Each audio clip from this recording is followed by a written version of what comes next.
Today we will discuss about voice.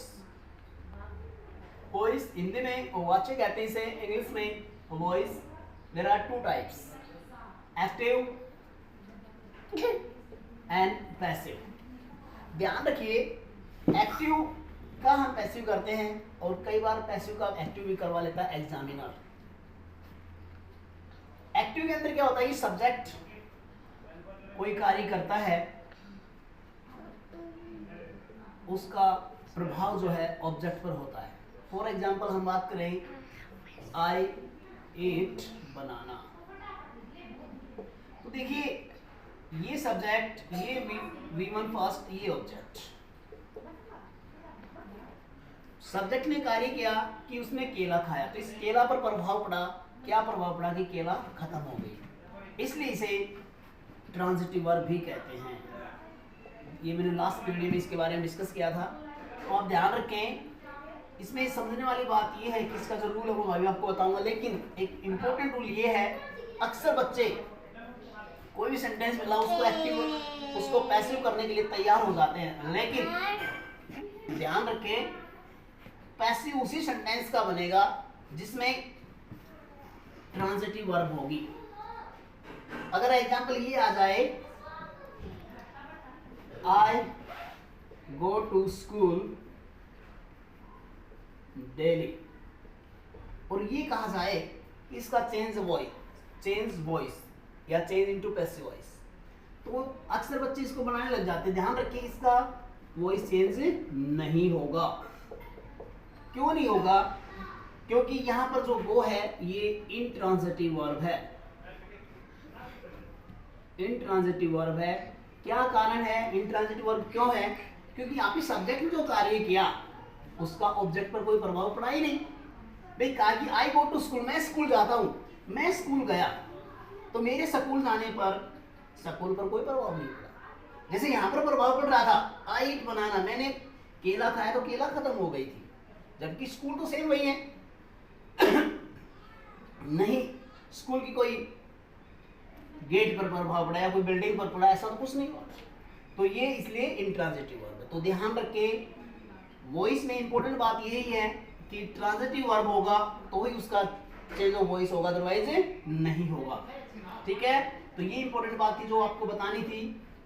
फिर बता रहा हूं, वर्ब अगर आपकी सेंटेंस के अंदर ट्रांजिटिव है तो ही वॉइस चेंज होगा, अदरवाइज नो चेंज. ये ध्यान रखें. अब हम बात करेंगे इसकी कि किस किस टेंस की वॉइस चेंज होती है. फॉर एग्जाम्पल जो हमारे प्रेजेंट के 3 पार्ट, प्रेजेंट इंडेफिनेट, पीसी में शॉर्ट में बोल रहा हूं, present continuous, NPP present perfect, और जो लास्ट है प्रेजेंट परफेक्ट कंटिन्यूस, इसका वॉइस चेंज नहीं होगा. भाई ध्यान रखें, यानी कि ये फर्स्ट के जो 3 हैं इनके होंगे. इसी तरह पास्ट कंटिन्यूस का, पास्ट इंडेफिनेट, फिर पास्ट कंटिन्यूस, पास्ट परफेक्ट, और इसका जो लास्ट थर्ड फोर्थ है उसका भी नो चेंज. सेम इसी तरह फ्यूचर का, फ्यूचर इंडेफिनेट, एफसी में लिख रहा हूं शॉर्ट में, future continuous, FP future perfect, और एफपीसी फ्यूचर परफेक्ट कंटिन्यूस, इसका भी नहीं होगा. कहने का भाव है कि इन तीनों का नहीं होगा चेंज, और इसके साथ साथ एक जो ये है फ्यूचर कंटिन्यूस, इसका भी टेंस चेंज नहीं होता है. इट मींस हमारे 12 टेंस हुए, 12 में से केवल 8 टेंस का ही चेंज ऑफ वॉइस होगा. ये याद रखें, ये बात याद रखने वाली है, आप याद रखें. यहाँ तक समझ में आ गया होगा. आगे बढ़े.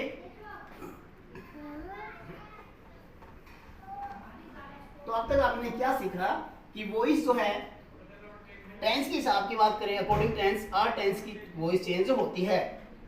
जो हर टेंस का लास्ट वाला है present perfect continuous, past perfect continuous और फ्यूचर परफेक्ट कंटिन्यूस, उसका टेंस चेंज नहीं होगा, उसकी वॉइस चेंज नहीं होगी, और future continuous.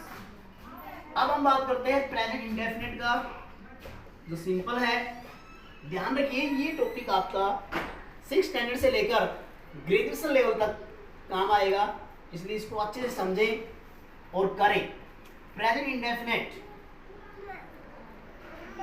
Subject plus V1 first oblique S या ESV हो सकता है अकॉर्डिंग रूल प्लस ऑब्जेक्ट। ये पैटर्न होता है एक्टिव का और हमें करना है पैसिव के अंदर। तो क्या पैटर्न होगा पैसिव के अंदर? पैसिव का पैटर्न होगा कि जो ऑब्जेक्ट होता है उसको सब्जेक्ट बनाते हैं हम। ध्यान से देखिए, ये सब्जेक्ट बनेगा, उसके बाद जो हेल्पिंग वर्ब लगेगी वो होगी इज एंड आर। उसके बाद एक और रूल यहाँ पे ध्यान रखें कि पैसिव वॉइस में हमेशा वी थर्ड का प्रयोग किया जाएगा। वी थर्ड प्लस बाय रहेगा प्लस ऑब्जेक्ट। अब देखिए ये जो ऑब्जेक्ट था ना इसको हम सब्जेक्ट बनाएंगे, उसके बाद इस सब्जेक्ट के अकॉर्डिंग इज एम आर का प्रयोग किया जाएगा। अब इज एम आर का प्रयोग क्या है मैं आपको समझा दूं। सॉरी, जब हमारा subject he see it any singular noun आएगा तब हमारा ये हेल्पिंग वर्ब क्या लगेगी? इज लगेगी। ध्यान रखिए इज। आर कब एम कब लगेगा? स्पेशल जब हमारा सब्जेक्ट यहाँ पे आई आएगा तब, और आर लगेगा और जितने हमारे सब्जेक्ट बच गए कौन कौन से बच गया? जैसे you, we, they and plural noun. Plural noun का मतलब है कि एक से ज्यादा नाम, 2, 3, 4 कितने भी हो वो प्लूरल फॉर्म में आएगा। अब हम कोई भी एग्जांपल लेके समझते हैं। पहले आप उसको अच्छे से उतार लीजिए, समझ लीजिए। उसके बाद वी थर्ड, आपको पता है वी थर्ड जो मैंने कल डिस्कस किया था वर्ब के बारे में अच्छे, इससे पहले जो वीडियो उसमें मैंने डिस्कस किया था कि verb for example give first form, gave second form, given third form. तो यहाँ पर वॉइस में हमेशा ये फॉर्म का प्रयोग किया जाएगा जिसे वी थर्ड कहते हैं। ठीक है, अब हम इसका एक एग्जांपल समझते हैं। अब मैं इसको मिटा रहा हूँ, ये आपको पैटर्न याद रखना है पैसिव का भी।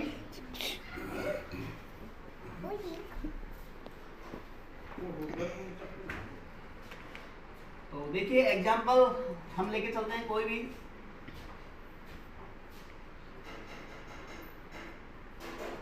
सी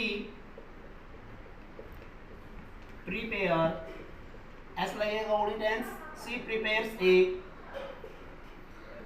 नाइस फूड। हम किसी की तारीफ करते हैं कि भाई बड़ा अच्छा खाना बनाती है। सी प्रिपेयर्स ए नाइस फूड, तैयार करती है, बनाती है। तो यहाँ पर ये आपका ऑब्जेक्ट होगा ए नाइस फूड, ये V1 फर्स्ट है और ये आपका सब्जेक्ट है। ध्यान रखें इस वर्ब से ही हम पहचान करेंगे कि टेंस हमारा कौन सा है। अगर यहाँ पे V1 फर्स्ट आती है तो प्रेजेंट इंडेफिनिट है, उसके साथ एस लगा हुआ है तो भी वो प्रेजेंट इंडेफिनिट है। और अगली पहचान हम अगले टेंस से बताएंगे, यानी कि नेक्स्ट वीडियो में बताएंगे। तो आज हम प्रेजेंट इंडेफिनिट को ही देखेंगे। इसका तरीका आप देखो, इसको हम ऑब्जेक्ट, ये ऑब्जेक्ट है हमारे, को सब्जेक्ट बनाएंगे ए नाइस। अब हमारा जो फर्स्ट लेटर है ए, वो कैपिटल लेटर आएगा, ए नाइस फूड। अब देखिए ए नाइस फूड सिंगुलर है, इट मींस यहाँ पे इज का प्रयोग करेंगे। Is third form prepared, prepared, उसके बाद बाय और सी का हम ऑब्जेक्ट बनाएंगे तो क्या बनेगा? हर। ध्यान रखिए इसकी मैं टेबल आपको सिखा रहा हूं कैसे बनाना है। सी का शुरू से देखते हैं, इसकी आई पहला है, आई का बनेगा माई मी, यानी कि ये ध्यान रखना है ये ऑब्जेक्ट होता है, ये पॉसेसिव जिसको बोलते हैं, और ये सब्जेक्ट। ये आएगा तो ये ऑब्जेक्ट बनेगा और ये होगा तो इसे सब्जेक्ट बनाएंगे। तो आई के बाद दूसरा कौन सा होता है? We, our, us, they, their, them,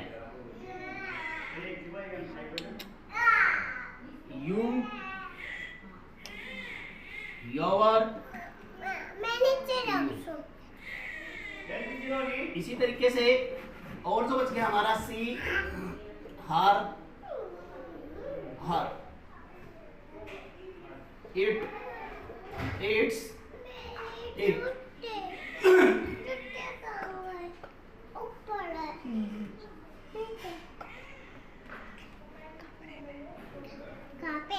I, you, we, they, he नहीं लिखा हमें, ही, हिज और हिज। इस तरह 7 सब्जेक्ट होते हैं, इन्हीं के ऑब्जेक्ट चेंज होते रहेंगे। ध्यान रखिए यहाँ पे कई बार डबल ऑब्जेक्ट का भी आ जाता है, वो आपको डबल ऑब्जेक्ट वाले में बताएंगे।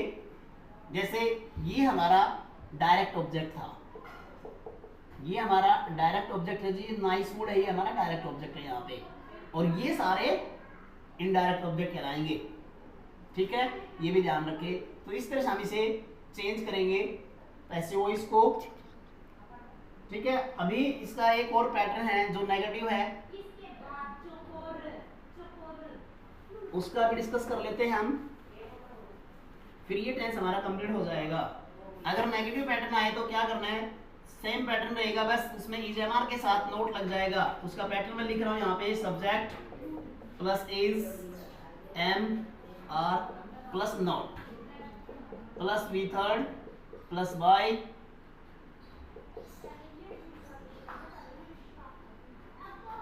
Plus object. देखिए वही पैटर्न है, बस नोट लगा दिया हमने नेगेटिव बनाने के लिए। ध्यान रखिए नेगेटिव पैटर्न है ये पैसिव वॉइस का।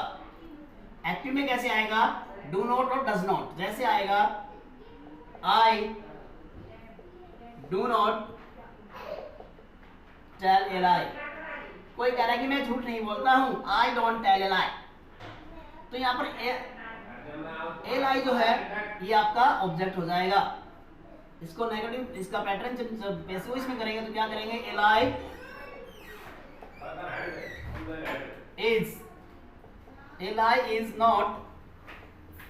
थर्ड फॉर्म का उपयोग करेंगे टोल्ड बाय, आई का क्या बन जाएगा, me. A lie is not told by me, तो ये इसका नेगेटिव पैटर्न है। इसी तरीके से इसका जो इंटरोगेटिव है वो भी हम सीख लेते हैं अभी, वो कैसे होगा उसका पैटर्न मैं बता रहा हूं। इजेमा पहले,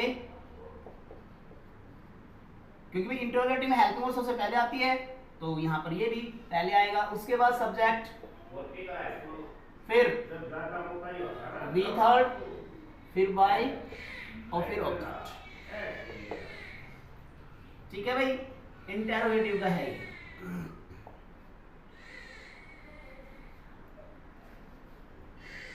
एक एग्जांपल बस अभी इसको देख होने वाला है फिनिश ये। कोई एग्जांपल लिया हमने, do you read English newspaper. ध्यान रखें अभी इंटरोगेटिव है क्योंकि पहचान के हमने डू के साथ यू आया हुआ है, यानी कि हेल्पिंग वर्ब डू है, उसके बाद वी वन फर्स्ट, हमने इससे पहचान की कि भाई ये हमारा इंटरोगेटिव और प्रेजेंट इंडेफिनिट है। तो कैसे करेंगे, ये हमारा है इंग्लिश न्यूज़पेपर, ये सब्जेक्ट ऑब्जेक्ट है यहाँ पे, इसको सब्जेक्ट बनाएंगे कैसे, ये सिंगुलर है, सिंगुलर शायद वही है, इज एमआर में से किसका प्रयोग करेंगे, इज का। तो क्या आ जाएगा, इज इंग्लिश न्यूज़पेपर